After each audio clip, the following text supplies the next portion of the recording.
আসসালামু আলাইকুম। আজকের এই ভিডিওতে আমি দেখাবো কিভাবে পুরাতন অ্যাবসেন্স অ্যাকাউন্টটা ডিলিট করবেন। এখন প্রশ্ন অনেকে করবেন, অ্যাবসেন্স অ্যাকাউন্ট কেন ডিলিট করবেন?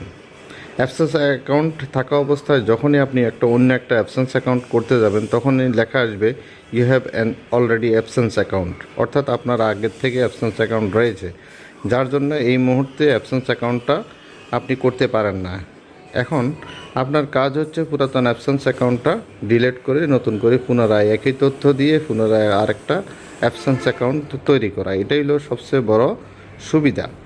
অনেকেই আছে একটা পুরাতন অ্যাবসেন্স অ্যাকাউন্ট রয়েছে এবং পুনরায় যদি আরেকটা অ্যাবসেন্স অ্যাকাউন্ট করতে চান, সেক্ষেত্রে আমি আপনাকে বুদ্ধি দেব।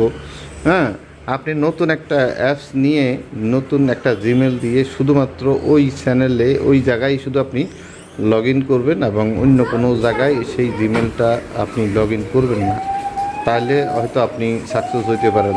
তারপরেও আমি আপনাকে সেই উপদেশটা দেব না, কারণ একজনের জন্য একাধিক অ্যাবসেন্স অ্যাকাউন্ট করার কোনো সুযোগ নাই।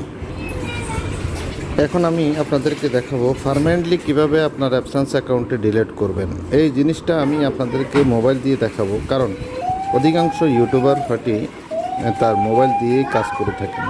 কাজ শুরু করার পূর্বে বলে নিচ্ছি, যারা আমার চ্যানেলে নতুন তারা সাবস্ক্রাইব করে বেল আইকনটা অল করে দিন, যাতে পরবর্তী ভিডিও আপলোডের সাথে সাথে আপনার কাছে নোটিফিকেশন চলে যেতে পারে। চলুন এখন মোবাইল স্ক্রিনে চলে যাই এবং অ্যাবসেন্স অ্যাকাউন্টটি একবারে ডিলিট করে দিই। আমরা যদি গুগল ওপেন করি, এরকম এন্টারপ্রেস দেখতে পাবো। এন্টারপ্রেস দেখার পরে একটা লোগোর উপরেও যদি আপনি ওকে করেন, সেখানে আবার পুনরায় একটা এন্টারপ্রেস পাবো। এই ঠিক এইটা নামের নিচে ছোটো অক্ষর ডাইন থেকে বামে যাচ্ছে, সেখানে লেখা আছে পেমেন্ট অ্যান্ড সাবস্ক্রিপশন। সেইখানে ওকে করব। ওকে করলে আপনার সামনে আর একটা এন্টারপ্রেস আসবে, এই ঠিক হুবহু এরকম। সেখানে লেখা আছে ম্যানেজ পেমেন্ট মেথড। এখানে ওকে করতে হবে। ওকে করলে আপনি পুনরায় আরেকটা এন্টারপ্রাইজ পাবেন। সেখানে থ্রি ডটের উপর আপনি যদি ওকে করেন, সেখানে আবার কয়েকটা অপশন পাচ্ছেন।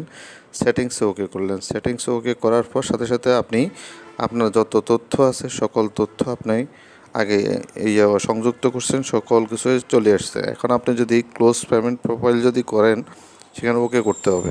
ওকে করলেন, করার পর সাথে সাথে আপনি কি করলেন, ভুল করলেন না শুদ্ধ করলেন, আপনি কি অরিজিনাল ব্যক্তি, সেই জন্য আপনার কাছে পাসওয়ার্ডস আছে। পাসওয়ার্ড দেওয়ার পরে আপনি কি করবেন, নেক্সটে ওকে করবেন। নেক্সট ওকে করার পরে দেখেন আপনার সামনে আবার বিভিন্ন রকমের তথ্য আছে। এই তথ্যগুলো যদি আপনাকে বর্ণনা দিই, ভিডিওটা লম্বা হয়ে যাবে। এখন আপনি শুধু এতটুকু শুনেন, কেন ডিলিট করতেছেন। বিভিন্ন অপশন সামনে আসতেছে, সেই অপশনের একটা সিলেক্ট করে এখানে কন্টিনিউতে ওকে করবেন। কন্টিনিউতে ওকে করার পর আবার আরেকটা নোটিফিকেশান আসছে আপনার কাছ থেকে, আপনি কি ভুল করতেছেন না শুদ্ধ করতেছেন। ক্লোজ পেমেন্টে ওকে করলেন। এরপর আপনি আপনার মেল চেক করে দেখেন আপনার your close Google payment profile already হয়ে গেছে। এখানে বলছে আপনি 30 দিনের মধ্যে যদি আপনি চান পুনরুদ্ধার করতে পারবেন, নতুবা 30 দিন পরে আপনার 23শে অক্টোবরে কী করবে, এটা ক্লোজ করে ফেলবে। এই ক্ষেত্রে আপনার 30 দিনের মধ্যে সিদ্ধান্ত যদি বদলি হয় তো ভালো কথা, নতুবা আপনি এটা চিরতরের জন্য আপনার গুগল অ্যাবসেন্স অ্যাকাউন্টটা মুছে যাবে। অন্য একটা মেইল আসছে, দেখেন এই মেইলে আছে আপনার গুগল অ্যাকাউন্ট ক্যান্সেল। ঠিক আছে, আপনি যদি মনে করেন যে আপনার নতুন করে অ্যাবসেন্স অ্যাকাউন্ট তৈরি করবেন কীভাবে, সেটা যদি ভিডিও চান তাহলে জানাবেন কমেন্ট বক্সে। আশা করি ভালো লাগলো।